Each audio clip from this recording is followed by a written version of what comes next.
Karen, just to be clear, you didn't do it. We know who did it, Steve. We know. And we know who spearheaded this cover-up. You all know. Yes, we do. If John was beaten up and attacked in that house, who did it? We don't know. We don't know. We don't know. And it's not for us to know. Somebody other than Karen is responsible for that, for the killing of John.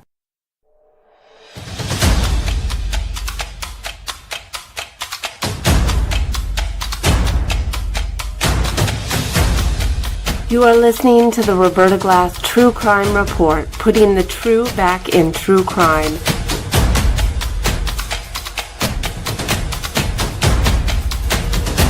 From New York City, Roberta Glass is now on the record.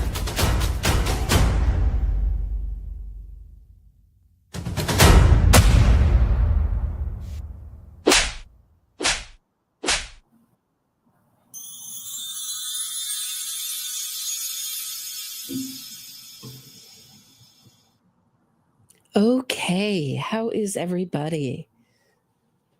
Boy, did I have a time. I'm sorry I'm late. I had last minute technical difficulties. That's how I feel. Hi, Maestro. Thank you for moderating. Hey, Tammie. Hey, Lazy Susan. Hey, Deb H. Sunny-eyed girl. Nice to see everybody. So I wanted to talk about Ronnie the Juror, who's an EMT, comes on Aidan Turtleboy Kearney's show, and he spat a whole lot of nonsense, starting with ARCA. So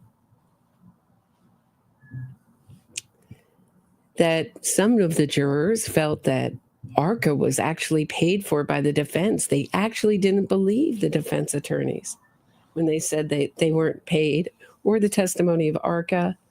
And he and Aidan Kearney had a big laugh about that. We'll starting. So let's take a look at little clips of his interview, and then I'm going to play just a portion. But it's a head scratcher. He said not guilty, but his logic doesn't really make sense.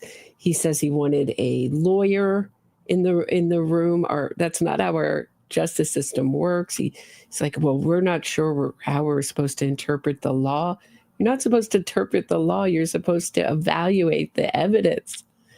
And what was he doing when the Judge Canoni gave him the jury instructions? I don't know. Curious. Let's take a listen at Ronnie the Juror on Aidan Turtleboy Kearney's show. Here we go.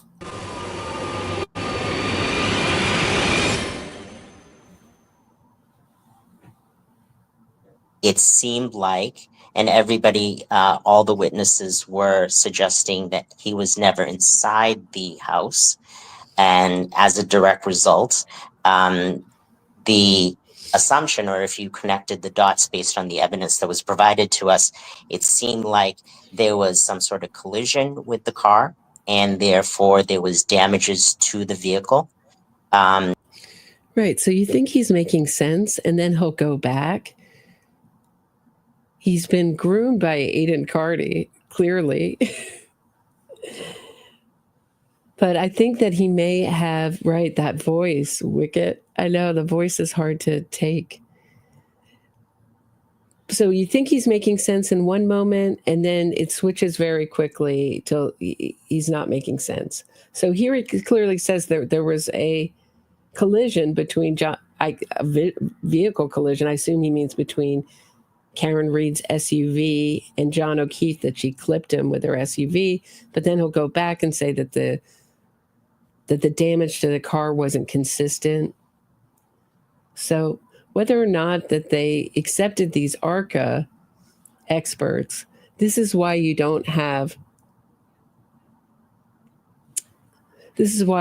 present all the evidence over in discovery, is so that the jury has full knowledge if someone's being paid by the defense, or how it came about, or where their bias lies. And the Commonwealth can ask questions about that on things that they don't know about, or are uncertain, and the defense knowingly, purposefully, as a strategy, hid their discovery illegally from the Commonwealth. Everyone saw what happened on Tuesday, and it's like Christmas waiting. I'm going to talk about it tomorrow a bit. It's like Christmas waiting for Tuesday to come. Cannot come soon enough. But I have a feeling I may be disappointed, because Judge Kearney tends to always go the mildest route with the defense when it comes to the defense. And there have been lawyers in the news sticking up for the defense, making ridiculous assertions. I'm going to get into it all tomorrow, but here he is on ARCA, and they're laughing about, in another clip, they're laughing about how some jurors thought that the ARCA guys were being paid by the defense, which we now know is true. So what conspiracy theorists, how out to lunch they were. And with the damages to the vehicle, and that both individuals were there and present, that the cause must have been, or somehow, some sort of involvement by Miss Reed. So that was how they all arrived at. But how did they reconcile? Was the ARCA testimony brought up by the people that thought that she was not guilty? Did they? I'm sure somebody in that room must have said, but these experts are telling us that that's not possible. And what was the answer to that? Like, did people say that these guys are bullshit artists, that they're fake doctors? Like, what was the reason not to believe them? I think the major rebuttal was, we don't know. And that was the other thing. It was very ambiguous on why these individuals were testifying. And so there was. Strangely, they found it ambiguous as to why they were testifying.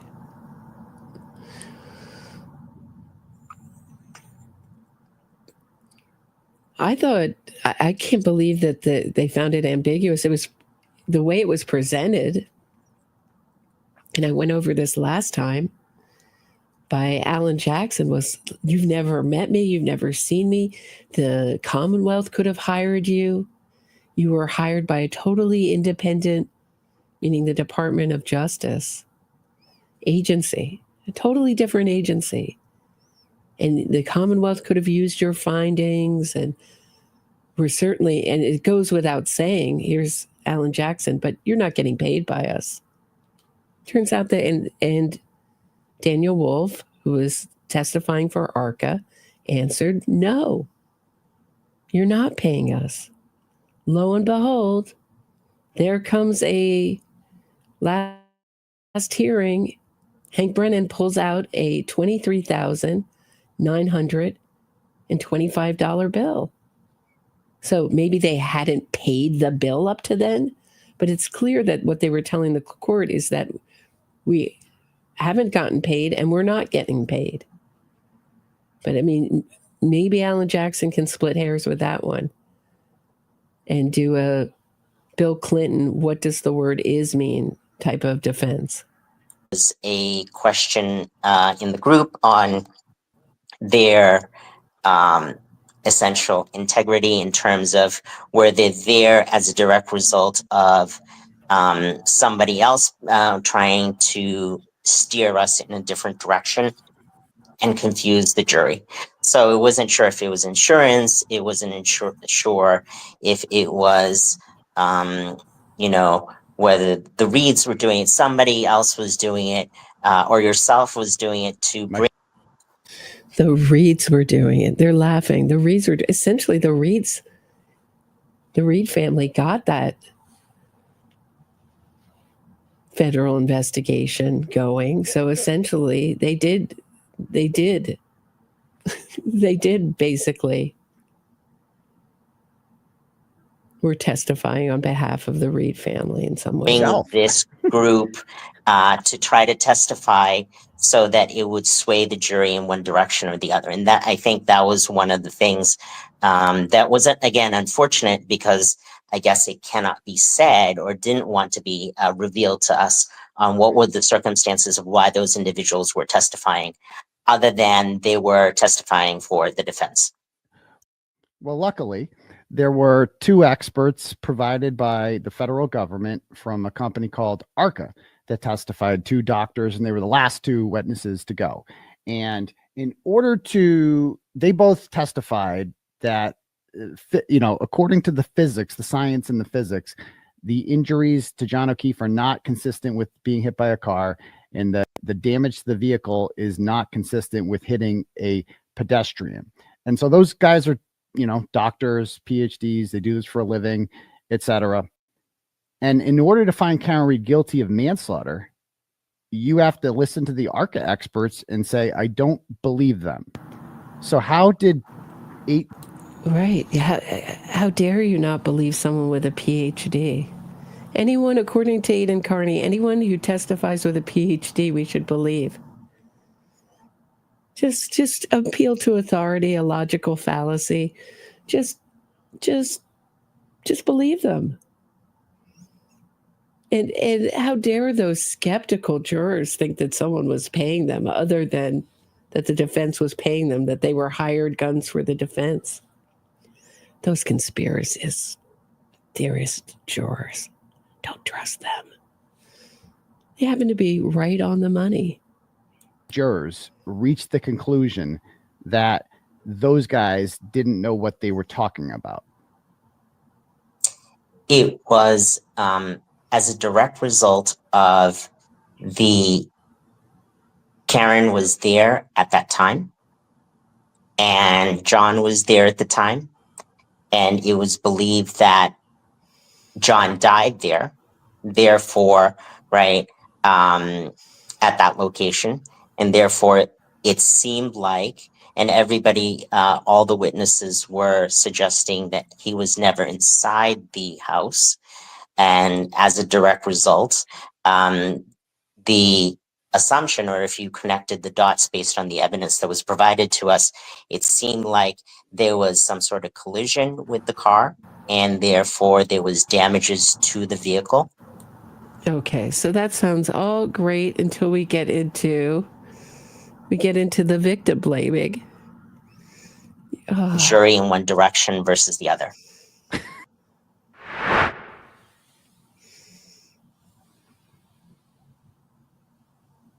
And so ARCA, ultimately, what I also thought about was that he was the one who kind of, and I'm not trying to put blame on him, but he ultimately. You can hear Aidan Kearney how much they brought up ARCA. ARCA has been the pearl, the jewel in Karen Read's innocence fraud campaign's crowd.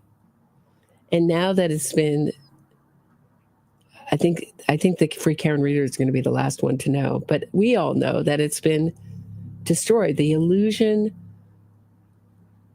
of non-bias in this case has been shattered. So what do you have after that? You have Marie Russell. You have these garbage witnesses. You have Marie Russell. You have Richard Green. You have Lucky Loughran. Terrible witnesses, bottom of the barrel witnesses. ARCA was the best thing that they had, because they could say, hey, we're not being paid by the defense. We had no what do you call it? We weren't part of this. We weren't picking sides when they were absolutely picking sides. And that was what was so great about what Hank Brennan said. He says, I don't care what they testify to. But what he was saying is, I care about the bias, I care about the unfairness, and I care about the fraud upon the court that Alan Jackson and David Yannetti et al. Perpetrated when they presented these witnesses as not paid, non-biased, expert witnesses who the Commonwealth could have used too, but they were too biased and tunnel visioned, right, in their view of the case. But here Ronnie's talking about how it was John O'Keefe who wanted to keep drinking. And he seems to have a real issue with the fact that there was drinking involved. And he's going to blame John O'Keefe for not leading a cleaner, more moral life in the subtle ways. That's what I got from it. He was the one who was insistent to try to go back and go to this place. So 34 Fairview, he was the one who kind of programmed the GPS to that location. But if you read the text messages, it's Karen who's dying. Had he read the text messages that he was given, it's Karen who's dying to want to go drink all day. John O'Keefe says something to her, I'm paraphrasing, but you're obviously jonesing to drink, so just go. She can't wait to start drinking in the day. And the fact that she wanted to get food doesn't mean she doesn't want to stop drinking. We have no evidence that the reason that John O'Keefe wanted to go to the Alberts home was to continue drinking. In fact, the testimony was quite the opposite, was that he was impressed by Brian Albert and his credentials and wanted to make a good impression. You wouldn't think if he went and got blind drunk at his home, that would make a good impression. That doesn't make sense. But here he is. It's his fault. He programmed the address in the GPS.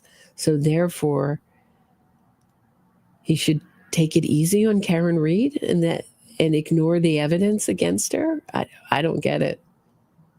It seemed like maybe he buddied up with a free Karen Reader on the jury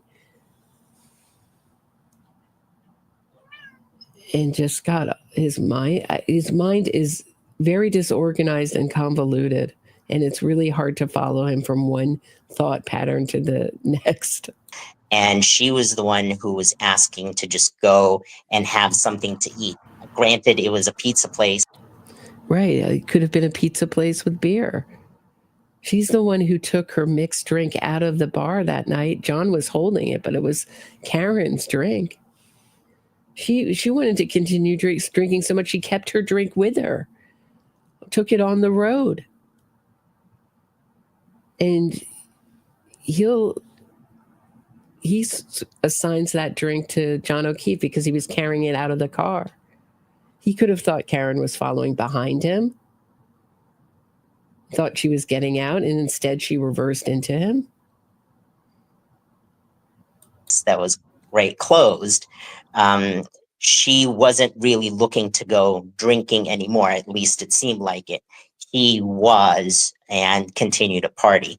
So not trying to put blame on him, but I just did. Not trying to put blame on him, but I just did. So let's just say, for argument's sake, that John O'Keefe, even though there's no evidence that he wanted to continue drinking, and it's clear by the text messages that Karen was much more invested in drinking that day than John O'Keefe. But just for argument's sake, let's say he was invested in continuing to drink. Therefore, we overlook the evidence against Karen Reed reversing her vehicle and hitting something that night. We should just ignore it and ignore that her infotainment system would have told her that she was going to hit something. And she ignored the loud beeping and flashing so she could hit him and leave him to expire in the cold. A heinous, horrible death. I mean, if it were an accident, you get out when you hit something. Has anybody ever hit something with their car? Do you know how you feel it through your whole body? The car moves, you move with the car. You hit a big thud. You feel and hear a big thud. And you get out and you check the damage on your car and you see what you hit.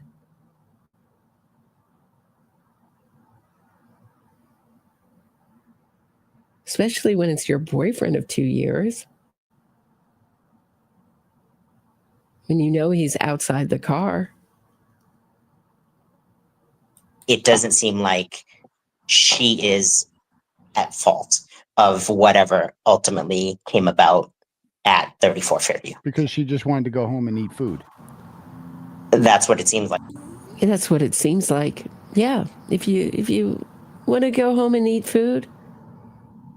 She didn't want to go home and eat food. She wanted to keep going out. You don't know whether they would have stopped along the way and she would have gotten a bottle of booze or had a bottle of booze she was bringing with her. You don't know anything because they didn't do it.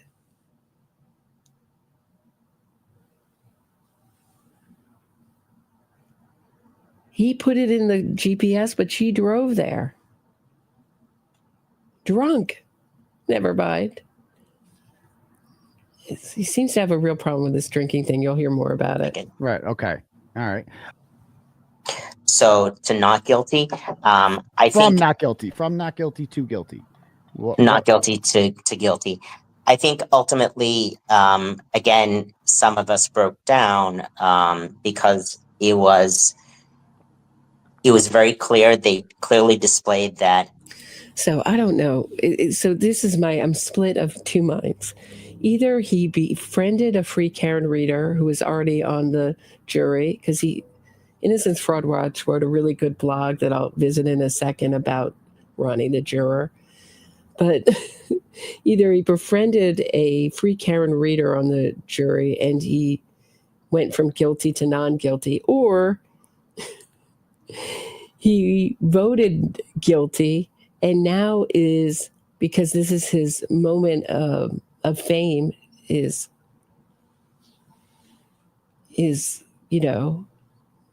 60, what is it? 60 seconds of fame, 10 minutes of fame, 1 minute of fame. He's going to say, because he's on Doctor, he calls him Dr. Turtleboy at one moment show. He wants to please Turtleboy and says what he wants to hear.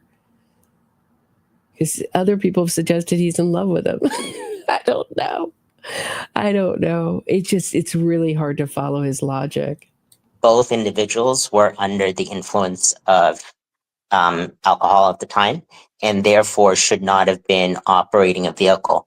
So the operation of the vehicle, and that is that second charge, which is involuntary manslaughter as a direct result of operating a vehicle under the influence of alcohol.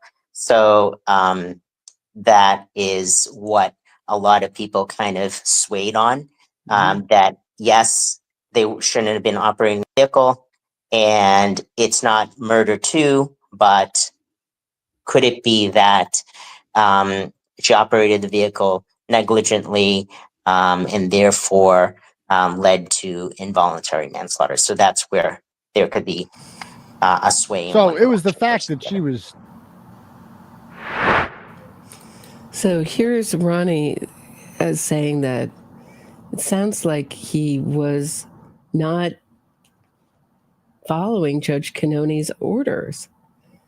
And it's a curious question that Turtleboy asks in, I can't remember which clip starts off first, but in one of these clips where he asks, so must have been really hard for you. I mean, if you followed the judge's instructions to not look, don't tell me if you looked or not, but I'm sure you looked. Like, I'm hoping the jury is looking at my blogs as they're going through this and getting propagandized by me, exactly what they're not supposed to do. It's a curious question. Take a listen. It just, what it cemented in my mind is that Aidan Kearney is determined to poison the jury pool. You obviously were not sequestered, but you were like not supposed to go home and watch any of this, consume any of this. I don't know if other jurors were. I'm assuming if you weren't, and even if you were, you probably wouldn't tell me, at least not on the show.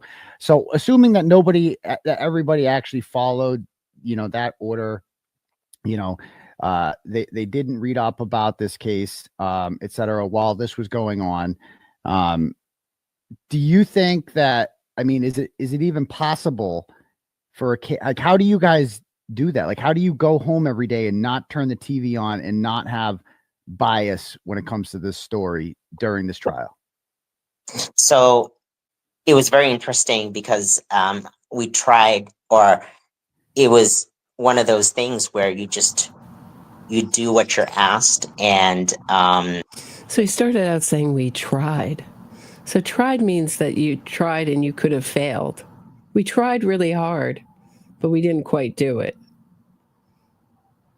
And then he says, well, we did what we were told. Did you or didn't you? Were you looking at the news? Were you looking at the reports? Because he admits in another clip that they was discussing the case before deliberations with other jurors. I mean, so that means that he came into the court every day and lied to the court, lied to the judge when she asked every day, did you talk to anyone else about this case? Oh, no. Lied under oath. You have to take an oath as a juror. And he was just really happy to throw that oath. Who cares? We talked about it a little bit. Little bit is too much. I think it was a honest and trustable jury in that we all followed the rules, which is not to watch TV, diet from that, diet from reading the news or any of the tickers. And how could he know what we all did? We tried. First we start with we tried, and then we all followed the rules. How would you know what another juror does in the privacy of their own home? You couldn't know. Not pay attention to those things, or if something were to come up, we were required to report it as such, that we had some sort of interaction. But like I said, most of us, I should say all of us, were pretty good about it. And we just, dieted from the news and the media. Did you guys? Were most of you pretty good about it, or were all of you pretty good about it? Did everyone catch that? Most of us were pretty good about not looking at the media. Wait, most of us were pretty good. How does he know? Did he take a poll? It sounds like he knows about either himself or someone else looking at the news footage. Pretty good. Pretty good is not following the rules. Like, did you guys ever talk about this before you started to deliberate? And what was it like the moment that you went in that room? Like, what's the first thing people said? Like, okay, so let's get this over with, or what do you guys want to do first? What was that like? We actually didn't. So in terms of just going into the room before deliberation, we really didn't talk much about the case when we were, other than a couple, comments here and there. A couple comments here and there is too many. Too many. Means you talked about the case. And it sounds like you looked at media on the case too. The case I was on a juror with, it wasn't I don't believe there was anything. I looked after I was a juror. There wasn't any media on the case. So I wasn't but we didn't talk. We didn't say a word to each other about the case. It's so clear cut, not word one.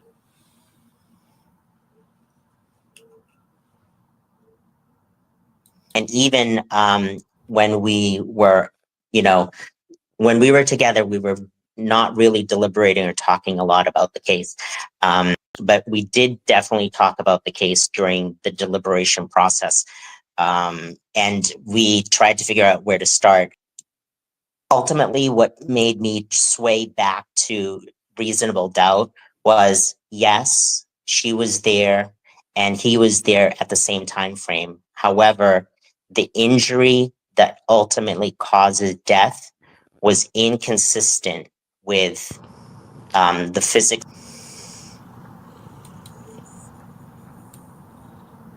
Whoop. This is some of the technical. I think this is all right. That's some of Ronnie the juror. I had some technical issues today, but you get the sense. He also said that he will look at Innocence Fraud Watch. Those are some clips from her blog. I also want to show you a portion of the interview that, I mean, it's just particularly maddening. Hey, Lazy Susan. There's a free Karen Reed Facebook post advising potential jurors what to say and do to get picked. Lucky someone found it and forwarded it to the clerk of courts. Wow. Yeah, they want their. Wouldn't you think if you're innocent, you'd want a fair jury? Yeah, we just want to totally nullify the jury process and get a whole bunch of free Karen readers on. And that guy just seemed a little bit like a free Karen reader. Let me pull up. Let me share my screen. Let me pull up Innocence Fraud Watch's blog. I'm not going to read all of it because it is quite long, but they start talking about cognitive dissonance in the field of psychology. Cognitive dissonance is described as the mental phenomenon of people existing with unwitting and fundamentally conflicting cognition, being confronted by situations that challenge this dissonance may ultimately result in some change in their cognitions or actions to cause greater alignment between them so as to reduce this dissonance. Relevant items of cognition include people's actions, feelings, ideas, beliefs, values, and things in the environment. Cognitive dissonance can exist without signs but surfaces through psychological stress when persons participate in an action that goes against one or more conflicting things. According to this theory, when an action or an idea is psychologically inconsistent with the other, people automatically try to resolve this conflict, usually by reframing a side to make the combination congruent. Discomfort is triggered by beliefs clashing with new information or by having to conceptually resolve an issue that involves conflicting sides, whereby the individual tries to find a way to reconcile contradictions to reduce their discomfort. Cognitive distortions are essentially cognitive bias that help humans find mental shortcuts to assist in their navigation of daily life. Cognitive distortions are consistent, unhelpful, unrealistic, or irrational thoughts or errors in our thinking. The way that we are thinking about something doesn't match up with the reality of what is happening.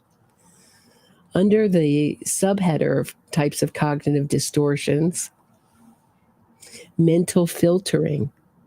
This is a thought pattern that lingers and focuses primarily on negative events or thoughts, even in the face of contradictory information.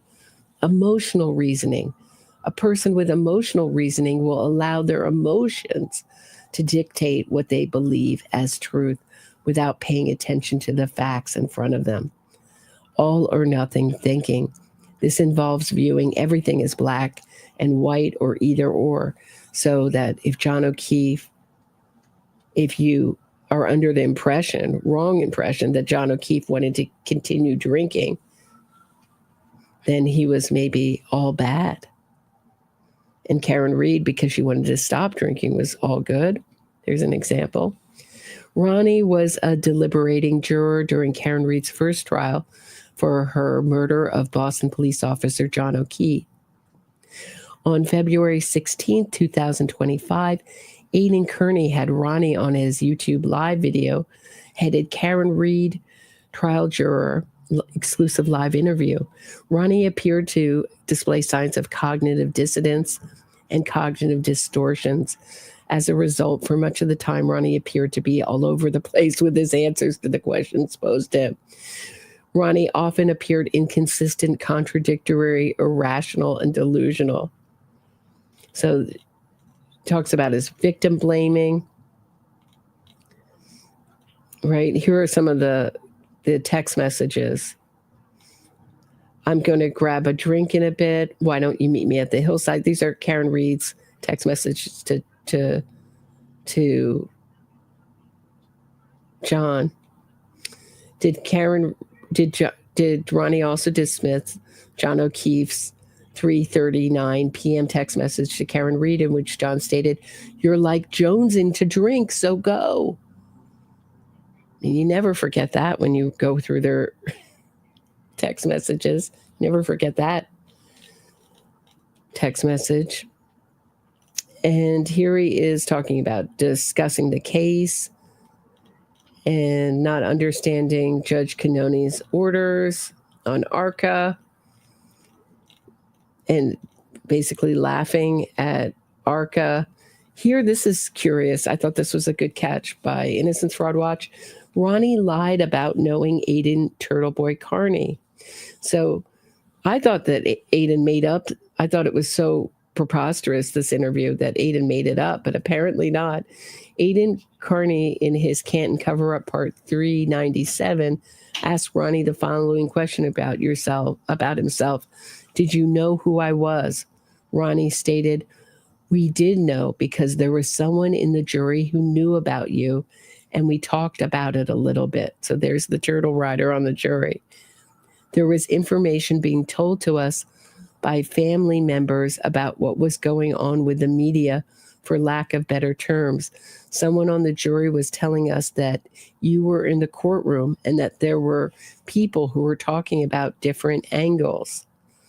Yet on February 16th, Ronnie backtracked and stated the following.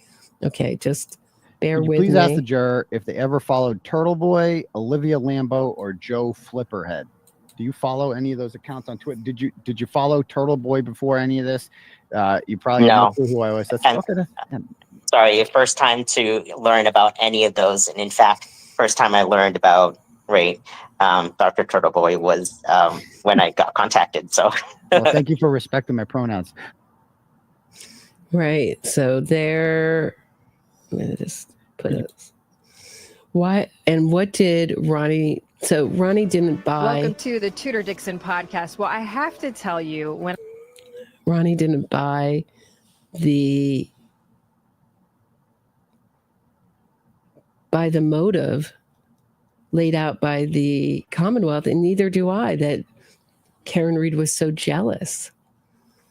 And I hope that makes them think about bringing in the plumber tail, because that's the last argument that they had, at least by text message. Here is Ronnie talking about not believing the motive set out by the Commonwealth. Take a listen. Oh, we're going to have to sit through some ads. Hold on. Skip these ads. Skip ad. They're so annoying, these Rumble ads. These Rumble ads. Okay, so the whole motivation with about the Aruba trip with the Sullivan girls, and she's all angry. So that didn't really play well with you guys. That wasn't convincing. It wasn't convincing. No. Okay. And there wasn't enough evidence for one way versus the other, but clearly not enough. There was like 2 or 3 witnesses who all testified that it happened. I don't think even the defense is arguing that didn't happen. He's like, there's not enough evidence. I mean, it just blows your mind. And then when he talks about how we wish there was a lawyer on the jury, that is not how our juries work.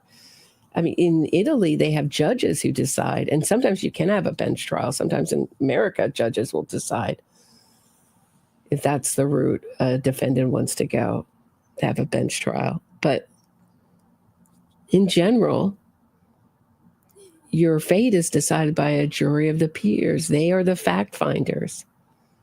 They don't interpret the law. So he's like, we wish we had a lawyer to help interpret the law. That's not what the jurors do. You're told how to interpret the law when Judge Giannone gives you your instructions. It sounds like you were daydreaming when that happened. And he wished he had the transcripts, but he was taking notes. So I wasn't allowed to take notes in my trial. I would have loved to have taken notes. Enough evidence, or there was doubtful evidence. So Okay. Doubtful evidence. Okay. So and then this is another one. This is a great point made by Innocence Fraud Watch. Does EMT Ronnie usually take photos of his patients before and during CPR? So here's another one of his. Oh, you're going to have to be patient with me. Sorry.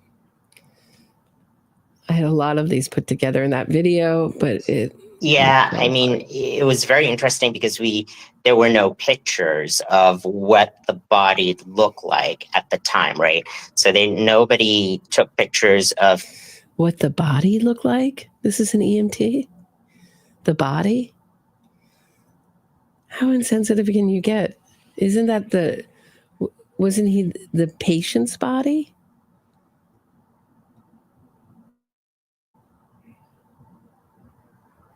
And this is language that Karen Reed uses in her latest interview, too, the body. Before they moved the body or moved the patient, we don't know what it really looked like. Semi-truck. Looking at that, it's kind of hard to believe you can't see anything. But again,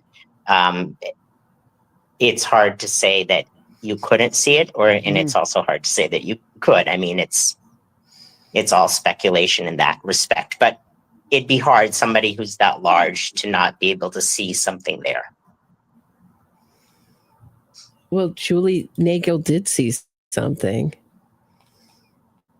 Ronnie and his overconfidence bias. Let's take a listen.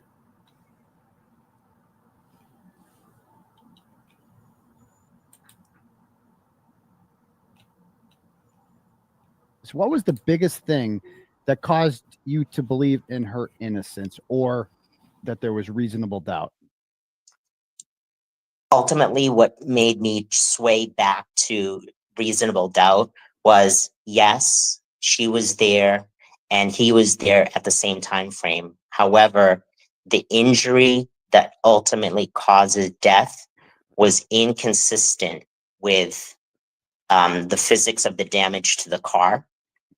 And the other piece that causes death was the hypothermia. So those two pieces, which was presented to us, was the basilar skull fracture to the back of his head and the hypothermia was inconsistent with the damages to the vehicle. So inconsistent to the damages to the vehicle, never mind he had Karen Reed's plastic taillight pieces all over his shirt. Forget that.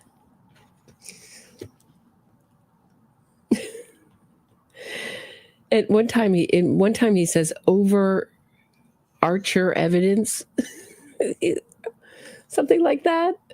It's like bizarre. It's so bizarre. His whole thought process on all of this is so hard to understand and hard to get a handle on, unless you're thinking he's just trying to please the crowd he's talking to. Hold on. Number one, that including the help to have an attorney in the room describe what to a moral certainty was. Was that discussed at all? I think having that level of expertise in the room would have been helpful for everything, including the fact that, number one, that all three charges could be looked at independently, and somebody who has that level of expertise to clearly indicate to us the moral certitude of reasonable doubt. That's all explained to you. I'll explain it to you. It's beyond a reasonable doubt. It's not beyond any doubt. Here's more great clips from Innocence Fraud Watch. The link is in the description of this episode. Check out Ronnie and his conundrums. Oh, we're gonna have to sit through another. lightweight and simple to use. It uses an easy... These may look like dentures or partials, but in fact, it's some of the newest dental implant The technology. newest. You would newest- argue that like okay. the fact that she was charged at all and sitting in that defendant's chair and no one else was charged is pretty that people were suggesting that was, pretty solid reason to vote guilty. I believe that it was a combination of, so theoretically anybody, right, should be considered innocent until proven guilty. But here they displayed clearly, the Commonwealth displayed that she was under the influence of alcohol, even though there was no breathalyzer per se at that exact time frame when the incident occurred, right? It was after the fact. But based on the evidence of the receipts and the video showing that she was under the influence of alcohol and then operating the vehicle, that would be easy to kind of charge her with involuntary manslaughter, operating a vehicle under the influence. Yeah. So were you going to You would go with that charge or not? I mean, and then this is an odd one. Did he think John O'Keefe was operating the vehicle? When you are in chains, your thoughts are suppressed. I'm sorry, guys, about these ads. Let's just get through it. One more. All right. So to not guilty, I think from not guilty to guilty. Not guilty to guilty. I think ultimately, again, some of us broke down because it was very clear. They clearly displayed that both individuals were under the influence of alcohol at the time, and therefore should not have been operating a vehicle. So the operation of the vehicle, and that is that second charge, which is involuntary manslaughter as a direct result of operating a vehicle under the influence of alcohol. So that is what a lot of people kind of swayed on, that yes, they shouldn't have been operating the vehicle, and it's not murder too, but could it be that she operated the vehicle negligently and therefore led to involuntary manslaughter? So that's where there could be a sway. So he's really got stuck on the alcohol portion of this case. Here's where he says overarching evidence. There it is. Overarching Hi, I'm Joe Delaney. evidence. Today we're going to talk about what's the fastest way to get to a 10% body fat and still look and feel. This is the reason why I've canceled my doorbell camera subscription. One more. Introducing. When the Canton police got there at 7 o'clock, there was 3 inches of snow in the ground, tops, maybe 4, 3 to 4. And it's a lot of taillight, right? And they had their leaf blower out, and they have a video of him finding these transparent pieces of cocktail glass. Paul Gallagher finds them. So they were able to find transparent pieces of cocktail glass, but not all that red taillight. Was the general consensus that the Canton police are just completely incompetent? Wouldn't they have to be if they didn't find any taillight?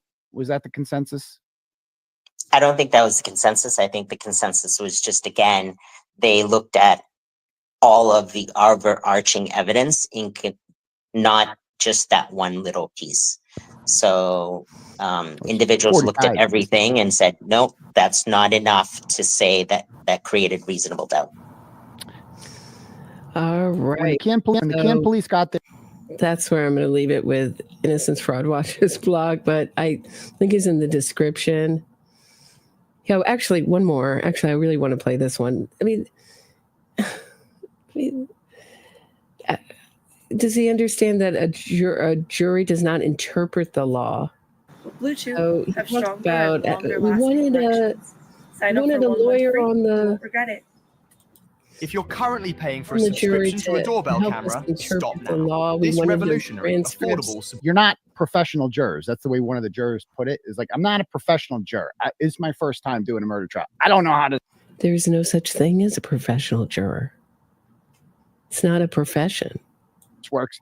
but I know we acquitted her, and this seems like a technicality. Do you think Karen Reed got the shaft? Yeah, I think it's totally unfortunate because we just weren't well informed. And you're right, we're not professional jurors. We don't know how the law works. And it's kind of sad that, or unfortunate that we don't have that kind of view from an individual. So if we're in law, we would know how it's supposed to work. But from somebody who's new to becoming a juror or being a juror, we wouldn't know how the system really works. So that's what the jury instructions are for. What were you doing during jury instructions? And I just don't believe that they wouldn't ask questions. I just don't believe them. I think they were hung on all 3 counts. That's how I think. And I think he just says these things to people please. At one point in it, he says, like, we're here to beat the system. Like, what system? Is that how what you did by hanging the jury? You beat the system? Were you nullifying the jury, Ronnie? Is that what was going on? I'm going to take a quick break. When I get back, more on Ronnie the juror. Don't go anywhere.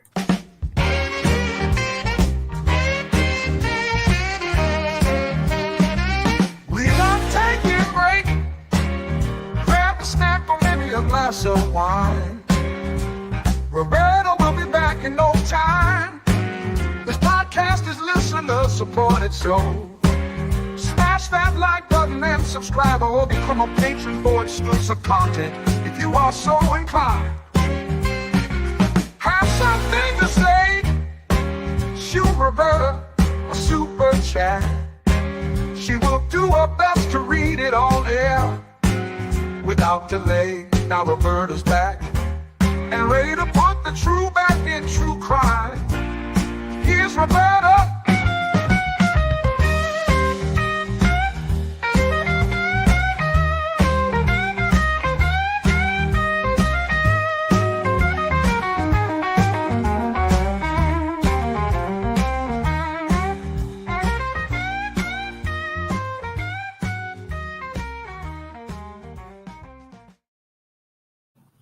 Okay, so how is everybody feeling about about Ronnie the jury? Patricia says he has crap for brains. My words, not Patricia's. I know. It doesn't make any sense, right? Like, he says one thing 1 minute, the other. And at one point he says, well, he didn't die from the injuries. He died from the cold. So I think it was Matt from Boundless Millennial who said, look, if I if I knock someone over the head and put cinder blocks on their feet and throw them in the ocean, I caused it. Hi, Manny. Nice to see you. Hope Karen Reed goes on tour with West Memphis 3 soon. Possibly. Hope not. Hope she's in prison. But it doesn't look like it's going to happen. It looks like I just can't imagine us getting a non-biased jury. Can you? Over Archer, Patricia, over Archer. And he's like, he thought Karen Reed got the shaft, but not the O'Keefe family that has to go through this all over again. In addition to losing their son and brother, cousin, they have to go to court every day and sit in front of their son's killer as she puts on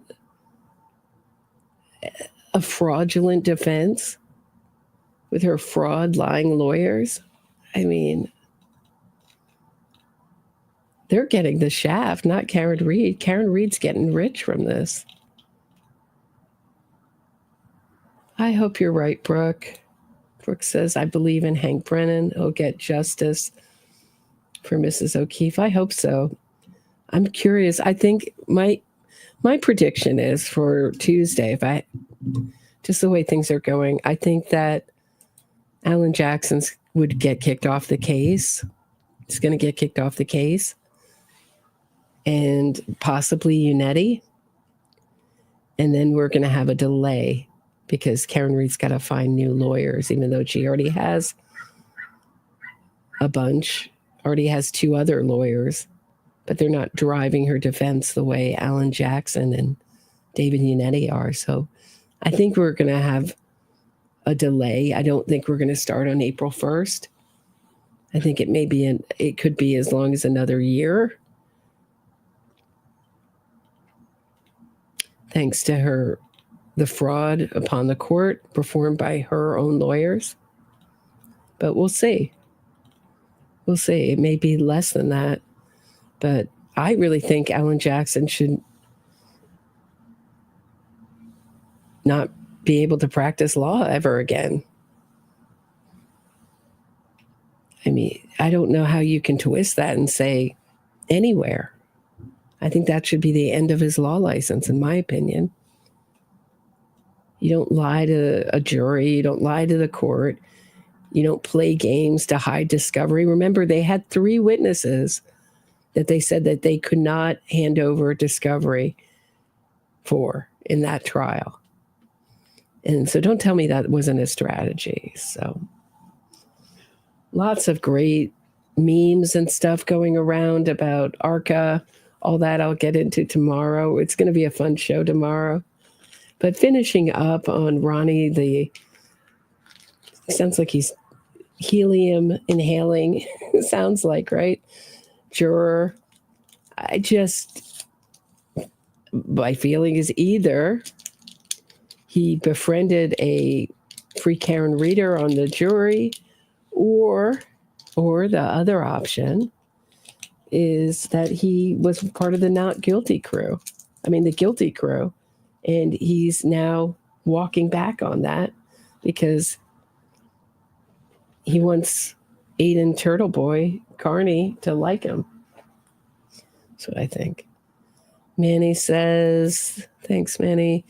Wasn't there a case where the prosecution considered the Innocence Fraud campaign via TV and internet as jury tampering?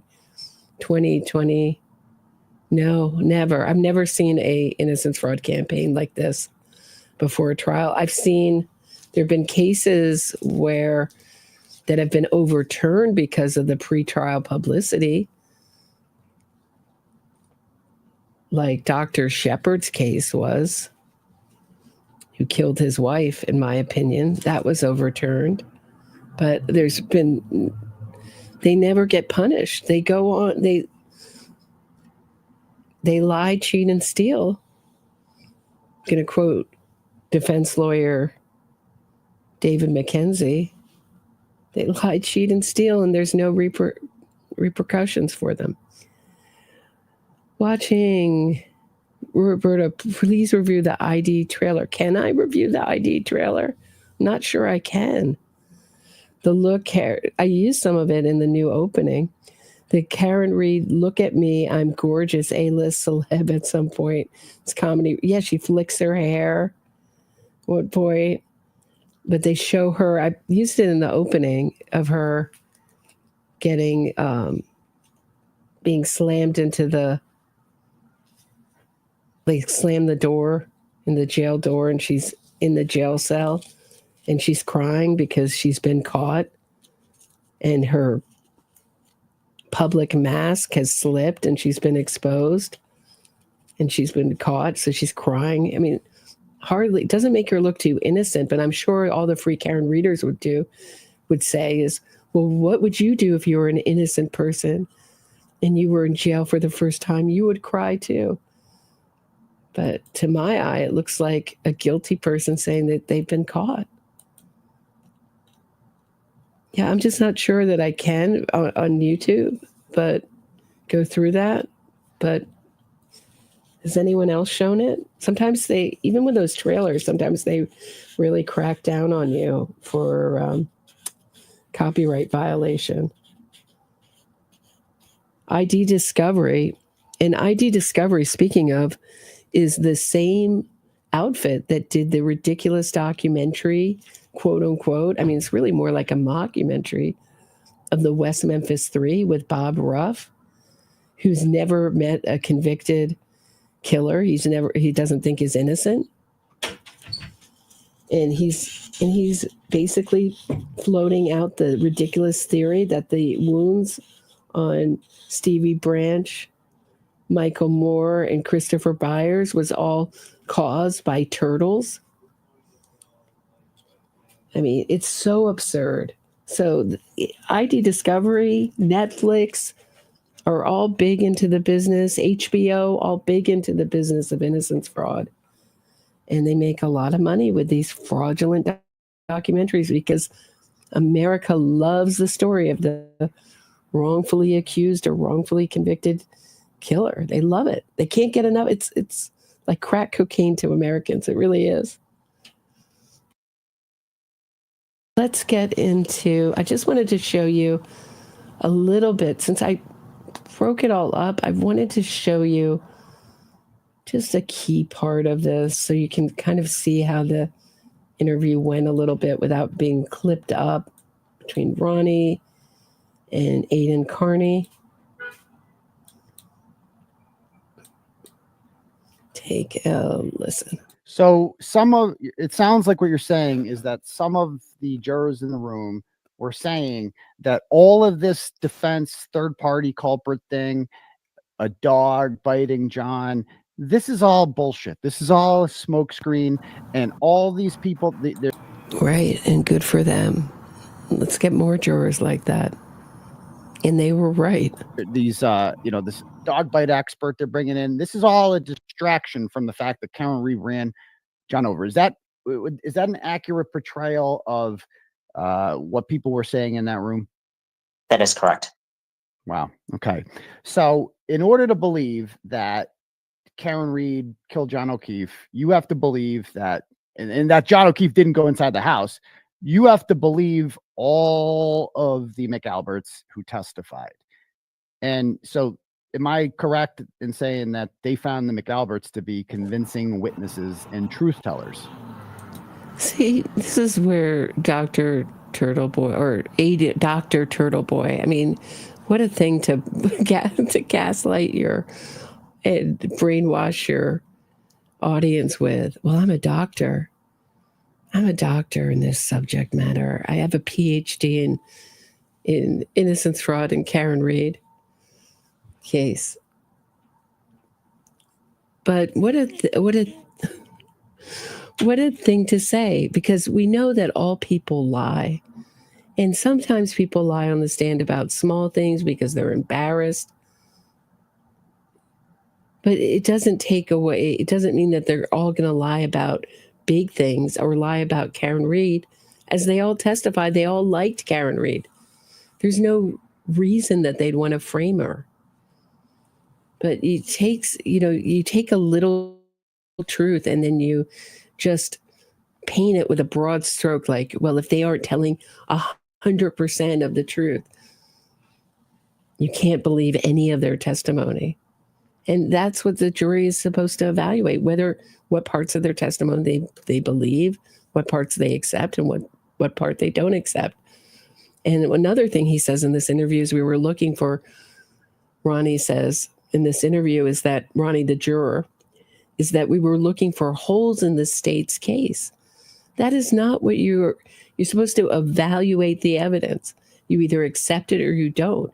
Your job as a juror is not to look for holes and think up other reasons why things might have happened.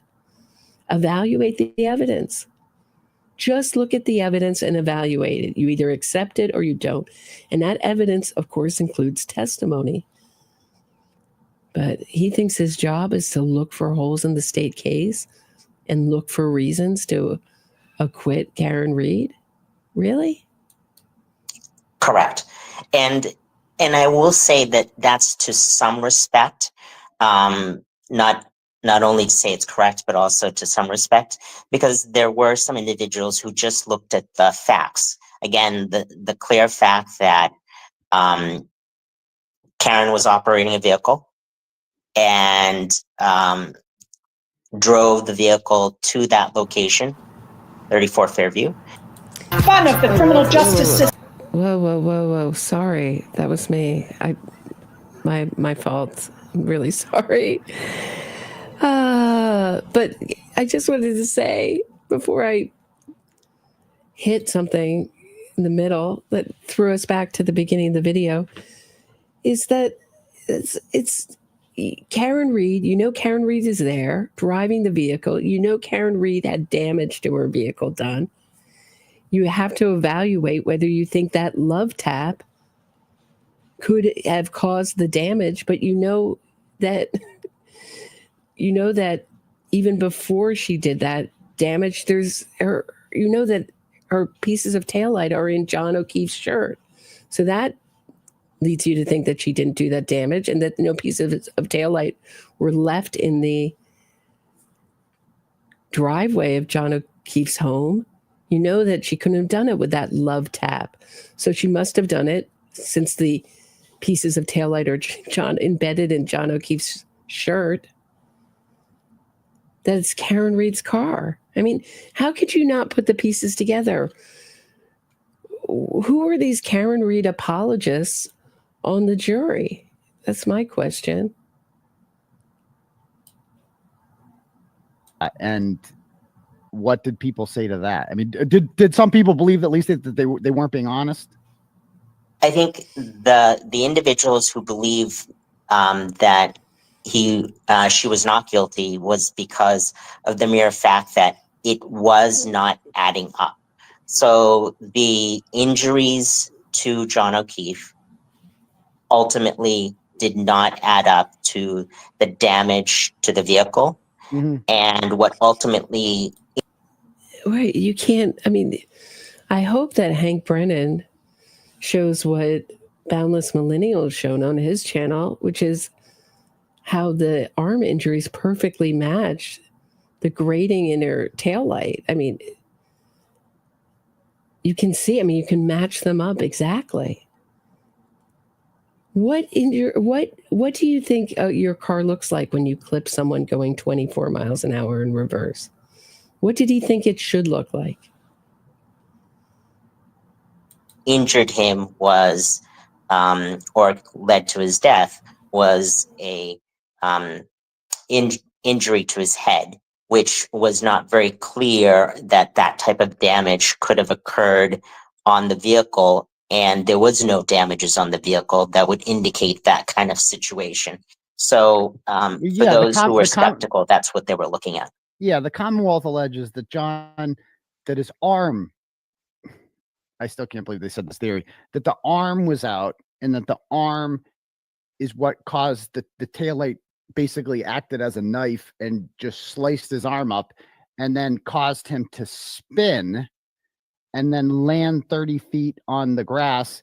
And the gash in the back of the head came from hitting the grass. Right. What caused him to literally be knocked out of his shoe, which is another common occurrence when you are clipped by a motor vehicle. You're literally knocked out of your shoes. And there we have his one shoe flew and found in the snow. But it's not consistent. Which they said was so hard that it somehow caused a gash in the back of his head. People really believe that? Yeah, I don't think a lot of people in the room, some people who were experts in science, right, and physics, or have some knowledge of physics, necessarily believe that as the case, given the circumstances, that it was not very clear. Mm-hmm. But again, some individuals just believed at the circumstance that Karen and John were there at the same time, and John ultimately was killed. And the tech stream data is what you mentioned to me a lot last time, and you said that was what the guilty people. John and Karen were there at the same time, and John was killed. What's up with that smile? Like, You still like me, even though some people thought she was guilty? I don't know what that is. What was that smile about? Does anyone know? So odd. All really stuck to was the text stream data. What was so convincing about the text stream data for them? It was a combination of the speed, and suddenly there's an increase in speed and a decrease in speed, consistent with maybe somebody backing up. And so that, looking at that, was kind of convincing that she must have accelerated in a backwards motion.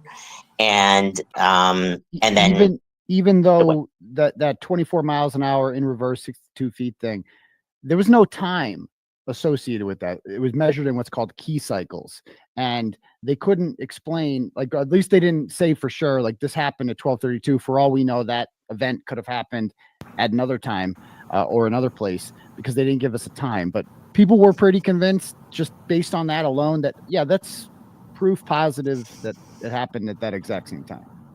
I think it was a combination of, again, the circumstance that both individuals were there. There's evidence of a broken tail light, the injury to John, and the injuries that John sustained. And then ultimately, that texting data was just another piece that indicated, yes, there must have been some movement. It was very... Right. Some movement. So I think this will be cleared up, hopefully this time, with her car data and a fuller view of her car data, where that car was with her GPS data. I'm under the impression we haven't seen that evidence this time round. But last time around, this is curious, Karen Reed's experts downloaded her car data, and it was an incomplete download and handed over. Did they know that? Did they purposefully do that to basically get over on the Commonwealth? We'll just do a very skeleton type download of her car data. So this might be cleared up this time around, but it seems so obvious to me what happened. Interesting, though, it wasn't very clear. And I think I said this last time, that it would have been nice to have somebody who is an expert in that, or somebody who has knowledge of that type of data from that company, right? From Lexus or whatever company, right? But you can't tell from Karen Reed's behavior of never talking to the O'Keeffes again, and knowing before anyone else that John O'Keefe was dead, and knowing that he was hit by something. She says a plow, before anyone knew that John O'Keefe made his fate with a moving vehicle. And then she knew right where to find him. No, does Ronnie the juror, when an expert in biomechanics, law, everything, to be on the jury, to know that Karen Reed is to make a decision in this case? Really? That's what we need? We need all these appeals to authority because as human beings, we can't evaluate the evidence and see what happened so obvious? You can't see in Karen Reed's performance that she knows right where he is? If you should see them, why is Karen Reed, if John O'Keefe is so large, you should be able to identify him under a blanket of snow, why is Karen Reed the only one who could see him that morning and know right where he is and jump on top of him? Why didn't Karen Reed do CPR? Why didn't Karen Reed stop when she hit something and get out and check it out? Aren't all these things obvious? We really need experts in all these fields to provide some information on if that can be accurate and what causes it to actually occur. So, for example, like I was saying, or I was thinking, like right now, as I'm driving home, right, my car could have slipped and that could have triggered something, right, to suggest that maybe that will make a trigger that I'm driving kind of erratically, but it's not because of me, it's because of the ice and the snow on the roadway causing that to occur, which we all know that during... Wait, so you think the ice or the snow caused Karen to reverse 24 miles an hour and reverse into him? Hit something and leave him there? I can understand if the story was Karen Reed hit John O'Keefe going in reverse 24 miles an hour with her foot 75% down on the pedal. They can't infer anything also by the voicemails. I hate you. You're an effing pervert. They can't infer that they might have had an argument right before she hit him or clipped him with her rather large SUV, smashed her taillight to smithereens. I mean, I just love to see Ronnie. So, Ronnie, what would you like for lunch? Well, I don't know. I'd like to talk to a nutritionist. It would be nice to know, to talk to a nutritionist to see what I should eat for lunch. I mean, is that how he goes? He needs an expert in all fields in his life to make a decision. In this time frame, that's the type of weather that was being experienced by Karen during, and all individuals, I should say, during this time frame.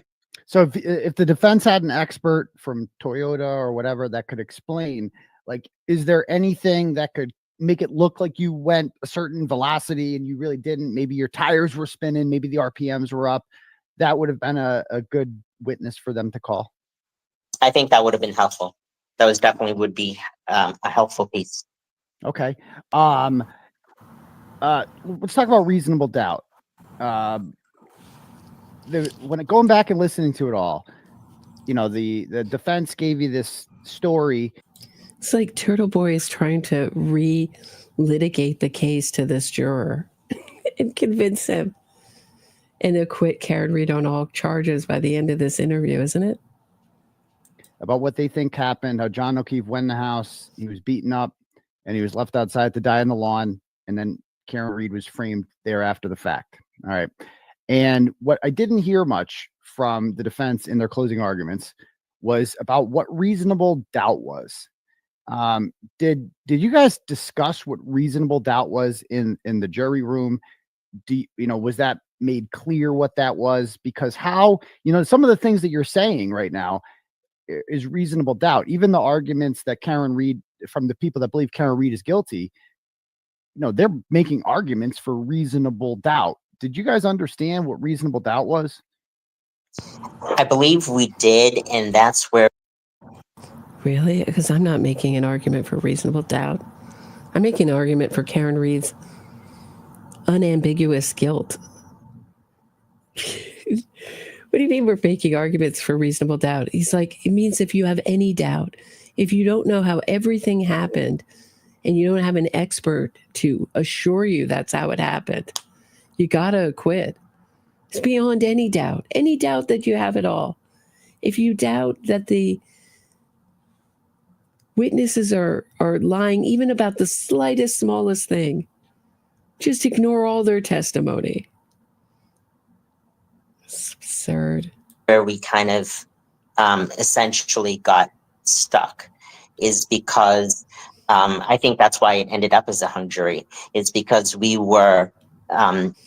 kept rehashing that second charge, in that some of us felt there was enough reasonable doubt and some of us did not.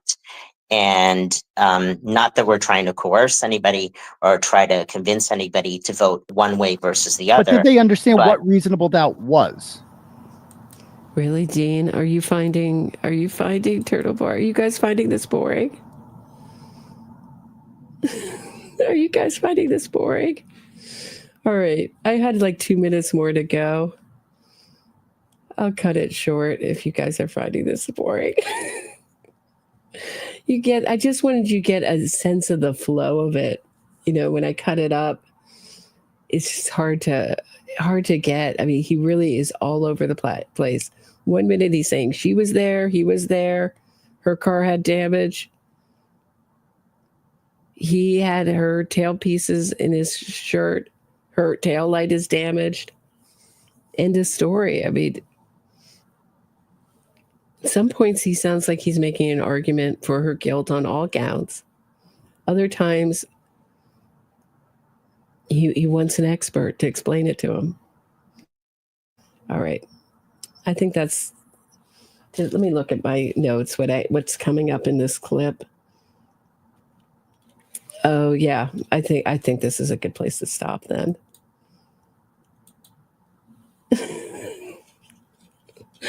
It's a good place to stop. It's a lot, isn't it? It's a lot. So that's Ronnie the juror. Ronnie the juror who doesn't know Turtleboy except he did. He's never heard of Turtleboy except he did know who he was. I mean, tomorrow we're going to be talking all about ARCA and what we can expect on Tuesday. Everybody, I mean, all the I told you I got a text message from David McKenzie sending me the article about what happened in court Tuesday. He's a defense lawyer in Oklahoma. Everybody's like, this is really bad. Everyone knows that this is really bad for the defense. If they were going in front of any other judge, I would say that she's going to throw the book at them. But you have to remember she's also been exposed because she's the one who's been accepting this nonsense and rejecting perfectly decent filings by the prosecution. Just rejecting the Commonwealth and accepting she's the one who moved the trial to that tiny courtroom and then constantly yelled at Adam Lally for not speaking loudly enough. She's the one who decided not to sanction them and have these voir dires instead. They had 3 witnesses who they couldn't hand over discovery to. It seemed like the defense was playing with different rules for thee, but not for me. You know, like Commonwealth, that was to hand everything over, or it's a Brady violation. And the defense could hide as much as they wanted. So we'll see. Judge Cannoni's been exposed for not running a tight ship and for letting fraud happen right under her nose. Even when you can hear in her questions that she was skeptical. You're meaning to tell me that you're going to present 3 witnesses that you've never talked to before? Oh, Your Honor, we can't talk to them. 2 ARC experts we couldn't talk to. There's a federal investigation. We're not allowed. Cut to their text messages, scripting their testimony, and then their invoice. $23,925.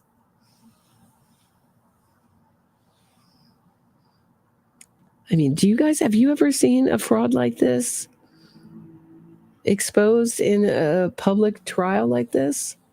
I mean, it's something I've been screaming about. How fraudulent and how Karen Reed's lawyers are constantly going beyond the bounds of the laws of their profession and the laws of the land. And no one said anything.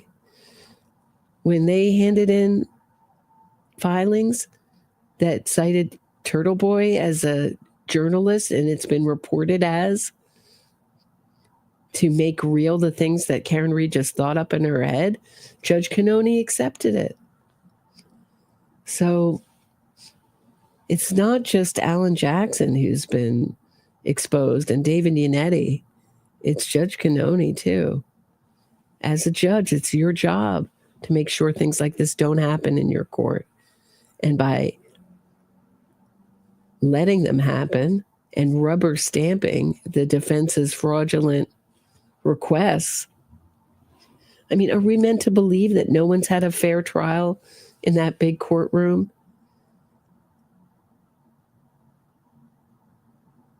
In Canton? In Norfolk? Tammie, thanks so much for the super stickers. Nice to see you. I mean, really? They had to move it to that tiny courtroom where people were punished. The jurors were punished by turning off the air conditioning, which you couldn't hear. No one's ever had a fair trial, apparently. Overturn all the convictions that have happened in that big courtroom because 2 jurors don't have optimal sight lines.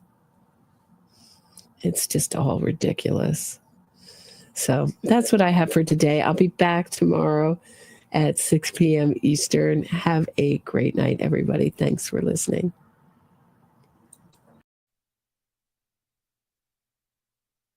I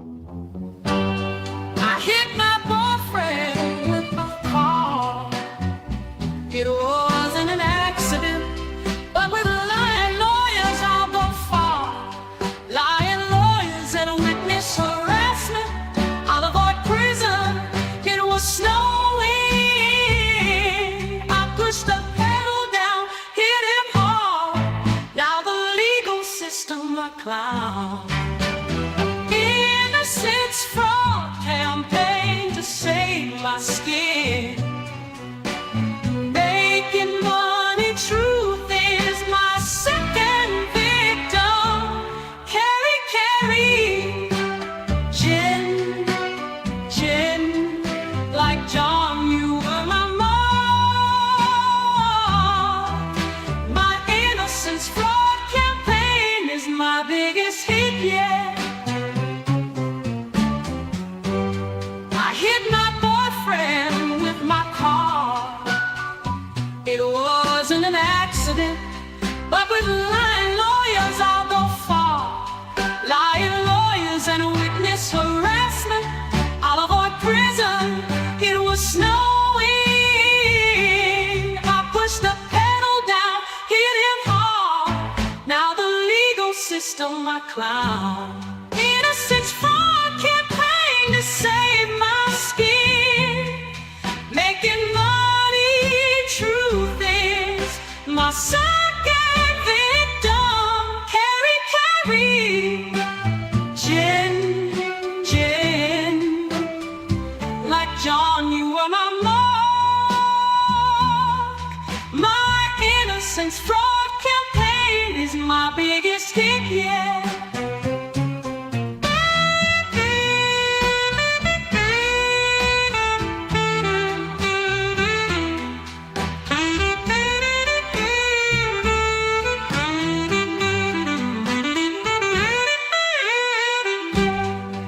John, you were my mom.